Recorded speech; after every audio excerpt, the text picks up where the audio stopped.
자, 이번 시간에 보여드릴 현장은 집안 보강 현장입니다. 자, 현장을 보여드리기 전에 잠깐 헬리컬 파일 공법에 대해서 말씀을 드리도록 할게요. 우리가 집안이라고 하면은 이 기초 밑에 있는 부분을 집안이라고 해요. 이 집안은 내진 설계에서 가장 중요한 부분이라고 보시면 될 것 같은데요.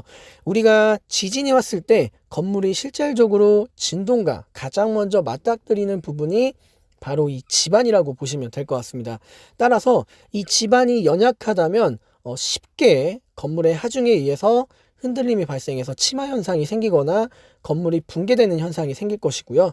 이 집안이 단단하다면 충분히 충격파를 건물까지 효율적으로 전달을 해서 내진 설계가 되어 있는 건물이라면 건물이 안전하게 충격파를 흡수를 해서 지진에 대응한다라고 보시면 될 것 같습니다. 헬리컬 파일이라고 하는 회전 배설 공법에 대해서 말씀을 드리면, 파일을 보시면은 나선형으로 된 날개가 달려 있어요. 바로 이 날개가 굴착을 해 들어가면서 일정 심도 깊이까지 설치가 되는데요.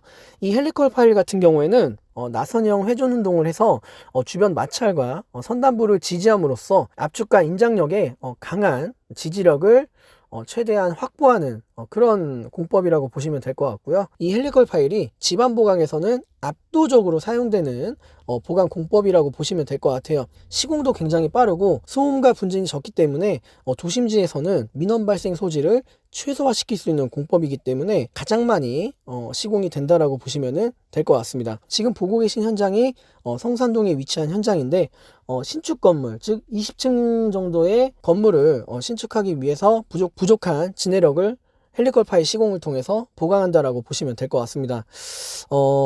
이 헬리컬 파일은 08 장비를 투입을 해서 이 파일을 설치를 하는데, 가장 중요하게 보셔야 될 부분 중에 하나가 이 파일의 최선단부가 풍화함층까지 굴착이 가능한지, 그리고 풍화함을 500에서 600 정도 굴착을 한 다음에 완전히 헬리컬 파일이 설치가 돼서 지지력을 확보할 수 있는지, 그렇게 시공이 가능한 업체를 찾는 것이 중요하다라고 보시면 될 것 같습니다. 이 이도 구조 같은 경우에는 지금 보고 계시는 오거의 토크를 최대한 높여서 풍암층까지 굴착을 한 다음에 자체 개발한 헬리컬 파일, 선단 확장형 헬리컬 파일을 설치를 해서 기존 헬리컬 파일이 갖고 있었던 단점을 보완한 헬리컬 파일을 설치를 한다라고 보시면 될 것 같습니다. 이 부분이 굉장히 중요해요. 나중에 건물을 리모델링 할 때 증축을 하게 되는데, 이 헬리컬 파일을 설치한 구조 설계를 검토를 해서 부족한 부분이 있다면은 그때 가서 추가로 설치를 해야 되는데, 헬리컬 파일을 설치할 때는 중장비가 필요한 부분이 많기 때문에